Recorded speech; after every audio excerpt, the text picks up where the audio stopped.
That's just about as much as I can say because I can't see it experimentally. All I see is potentially its impact on the lower threshold for spin-on excitation. So it's, yeah. I suggest you take a look at these papers and you'll see some more work on that. We have here a spin system which, theoretically the ground state is not well established, I'd say, and also theoretically it's not possible to exactly calculate the excitation spectrum. So the state of the sort of interaction between experiment and theory is more or less as I have described it. We don't have greater detail than what I've shown you experimentally. And I think over the next several years, the challenge experimentally is really to push much further the quality of the data. But that also gets us into thinking about the fidelity of the representation of the kagome spin lattice in this particular compound. As I mentioned, there are spin half degrees of freedom that live in this interlayer triangular lattice. And they are certainly complicating entities. But I want to show you very recent results that are soon to appear that look at this aspect of the Herbert-Smithite spin system. Okay, so what I'm showing you here are again slices in momentum space. And this is the same kind of data that I'd shown you previously. We did various things to improve the quality and be able to go to lower energy transfer. But this is this kind of hexagonal feature that we were showing, and there are also these kind of spokes that point out in these directions. But we're looking at a much smaller part of momentum space in this particular experiment because we needed higher resolution. So at 1.3 millielectron volt, this is what we see in the kagome momentum space. Down here, I've shown you the momentum dependence with the c-axis included. So this is now the momentum perpendicular to the kagome planes. Okay, and okay, so what this thing you shouldn't worry about. I worried about it, but it's a little, it's some spurious reflection that we know about. So we shouldn't worry about that one. But what we should look at is this feature here, and what we find is that the edge here is quite straight along the c-axis, and this is what you expect if there's no correlation between neighboring kagome layers. Then there's no momentum dependence. Then there's no dependence of the scattering of the component of momentum along the L direction. And then I should just get these kind of straight features in momentum space. So that's all as expected at 1.3 millielectron volt. But now if we go to lower energies, 0.4 millielectron volts, then two interesting things happen. The one is that I now acquire momentum dependence along the L direction. So now I don't have these straight lines. I actually have something which is sort of wrapping around here, and I get intensity at this point and some intensity at this point. Something quite different which cannot be associated with just the kagome layer. There must be some sort of interlayer correlations involved.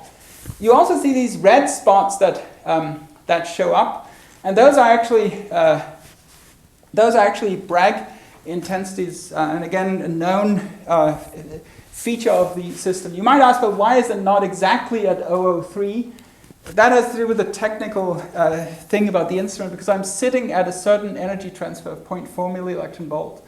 And then the resolution will produce a shift in the position of the Bragg peak, which then ends up there. So it's pretty close to 003, and we know why it's not exactly at 003. So these are known leakage of elastic scattering. But all of this is some form of inelastic scattering that arises from interplane correlations.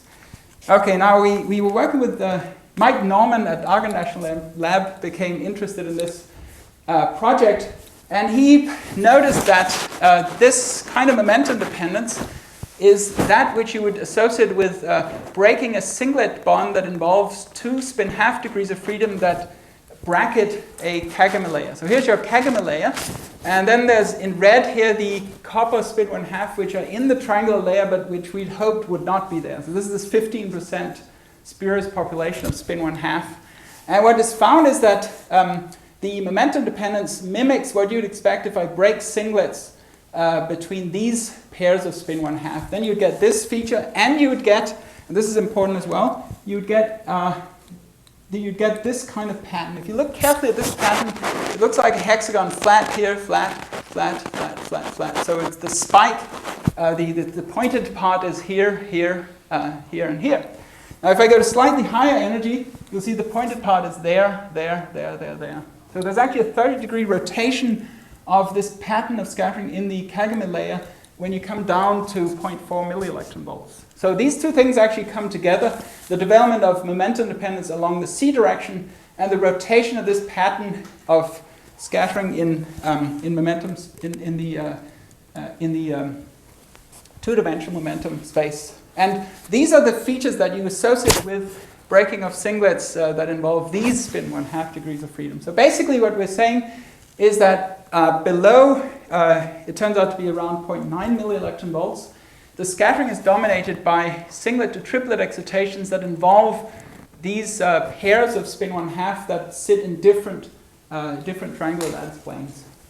Okay, so then you might ask, if you have spin 1/2 that interact with each other, as you've indicated, why is it that you don't actually form some sort of spin glass state out of that?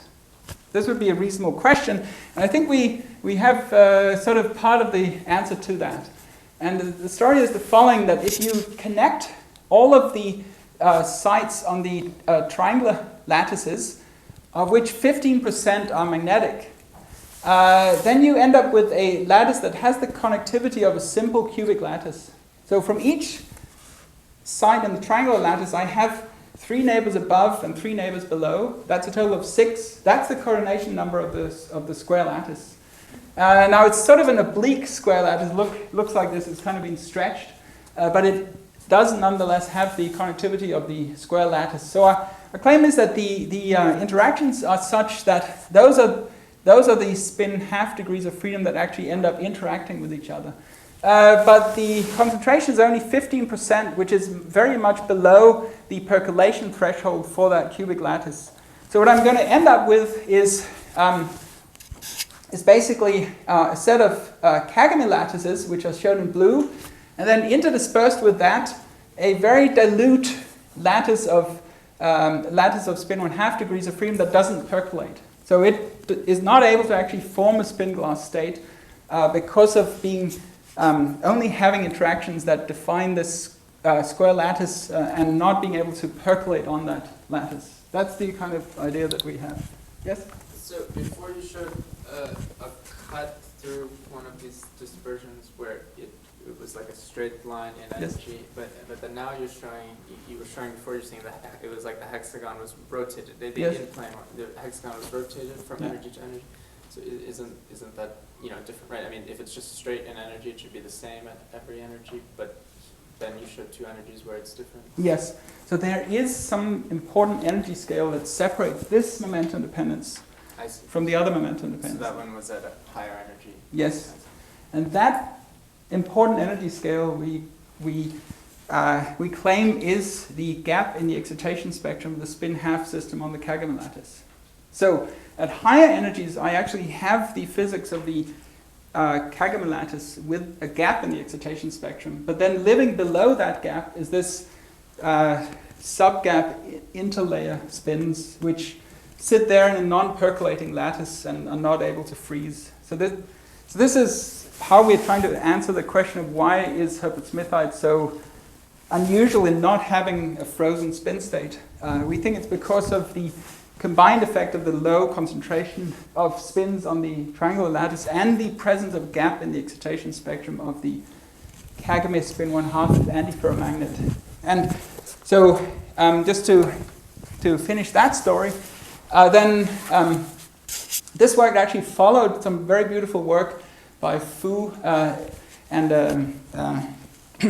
Takahashi from Princeton University, where they used NMR to probe the excitation spectrum at very low energies for the spins on the kagome lattice. And they saw that there actually was a gap in the excitation spectrum around 0.9 millielectron volt. That happens to be exactly the energy where we transition between these two different momentum dependencies.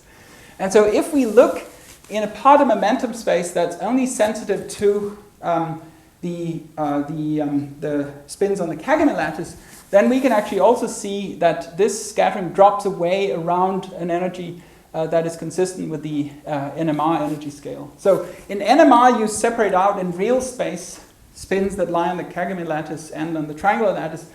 With neutron scattering, we actually can separate out in momentum space the spins on either of those two spin systems. And I think we have a consistent description of Herbert-Smithite in terms of a gapped kagome spin 1/2 system and a non-percolating spin system of spin 1/2 on these interacting spin triangular lattice sites. So it's kind of a complicated story, but it's the best model system we have, so it's the one that we have to look at this point.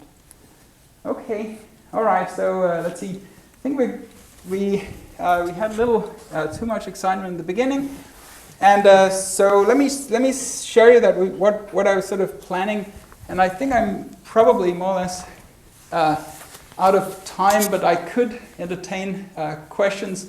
So the other topics. So basically, I talked mostly about this. I was going to say something about quantum spin ice, which is also a very kind of active area in quantum magnetism, and I could certainly go into that a little bit.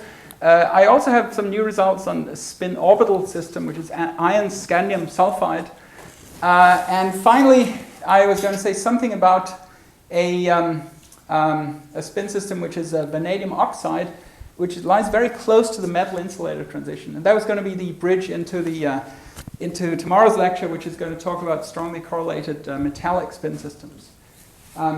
So let's see. Should we go? Why don't you do the last topic if it's the bridge to tomorrow's lecture? Yeah, that's excellent. Okay, I'll do that. Unless anybody else disagree. Okay, I'll do the last topic. And yeah. And you can ask me questions if you like, but that's actually also the one I'm most excited to talk about. Yeah. Okay, so that's this one. Okay, so this is another actually rather old friend, and the way that we got, so we've been working on this for actually quite a while, and it's been a compound that people have looked at really since this probably even further back than that. But in the 70s, Wang et al. Did some very nice work where they sort of scoped out the phase diagram for this compound.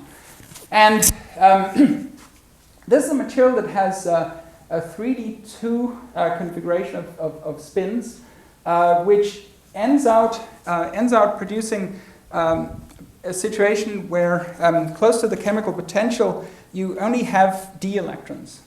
So it's not a charge transfer insulator. It really is a compound that can be described in terms of d bands. Now there are orbital degrees of freedom, which make it quite a complicated system to work on. But it's worthwhile because this compound really exposes all the different kind of states that we have in condensed matter physics almost. So we have a metallic state here, and that occurs at high pressure. So this is an axis this is a pressure axis. So if I apply high pressure, I can stabilize the metallic state down to low temperatures. If I'm at ambient pressure, which is the dashed line, then I go from a metal into an insulating state. And this insulator is what some people would call a Slater insulator because it is actually also antiferromagnetically ordered. And the unit cell has dramatically changed from being a rhombohedral structure up here in this part of the phase diagram to being a monoclinic structure in this part of the phase diagram. So there's a pretty severe first order phase transition taking place as it goes from metal to insulator.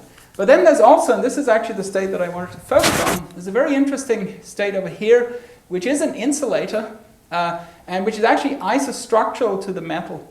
So this phase boundary here is more akin to what we call the Mott transition, which is a transition where stronger and stronger Coulomb repulsion between electrons actually cause them to become localized and prevent further charge transport on that lattice as we cross this phase boundary. So that phase boundary, it is a first order transition, but it keeps the material in the rhombohedral structure.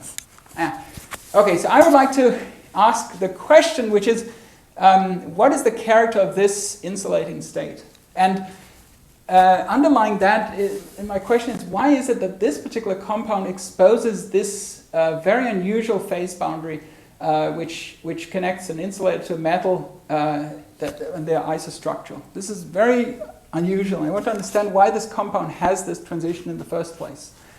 All right, so the way we're going to go about that is to look at the character of the insulating antiferromagnetic state, and then compare that to the character of the paramagnetic insulating state. And what we're going to find is that this paramagnetic insulating state, we think that's a very frustrated insulator, and we think that this phase transition is actually one which is brought about because it is able to relieve that strong frustration. So I think that if the lattice had actually been rigid, that then this would become a very interesting insulating state in the low temperature regime, but it's not able to actually remain because of these structural degrees of freedom that then allow it to go into an ordered state. So that kind of phase transition we've actually seen in several other compounds.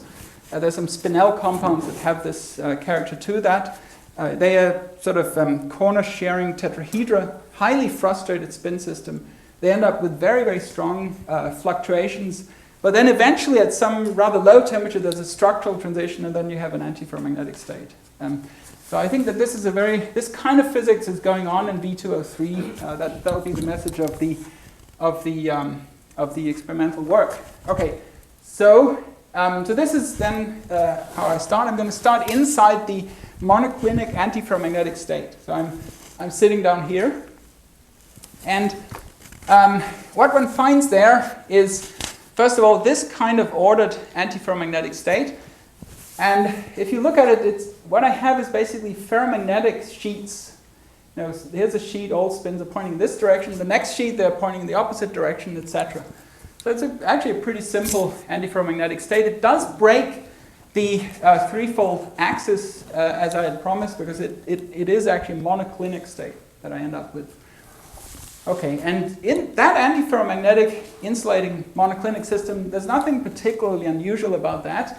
These are the spin wave excitations that we've measured, and we have actually been able to extract from those measurements by modeling the spin wave excitations with a conventional spin wave theory. We can model these intensities, and by comparing to the data, we can actually extract values for these exchange constants.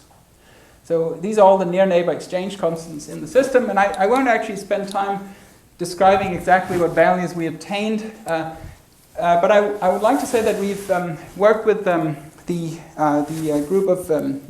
group of Rosa Valenti who do density functional theory, and they can actually calculate these exchange constants with pretty good accuracy using LDA plus U with spin-orbit coupling.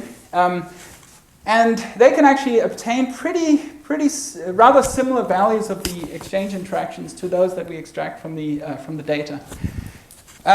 This serves as a validation, if you will, of that kind of LDA plus U development. And we're going to use that when we think about the character of the paramagnetic insulating state, because there we don't have spin waves we can measure, but we can use LDA plus U to learn what the exchange interactions are in that paramagnetic state.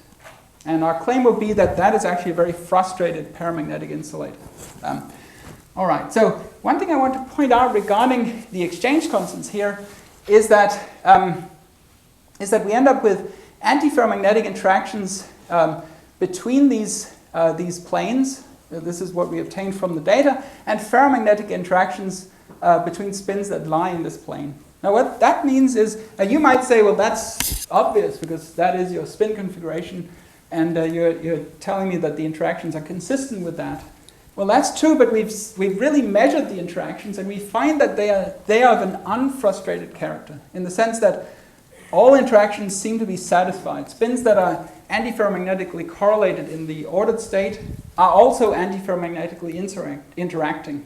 And spins that are ferromagnetically correlated are also ferromagnetically interacting. So this is really an example of an unfrustrated antiferromagnetic insulator. And correspondingly, the pattern in momentum space of the inelastic scattering looks really different from what I showed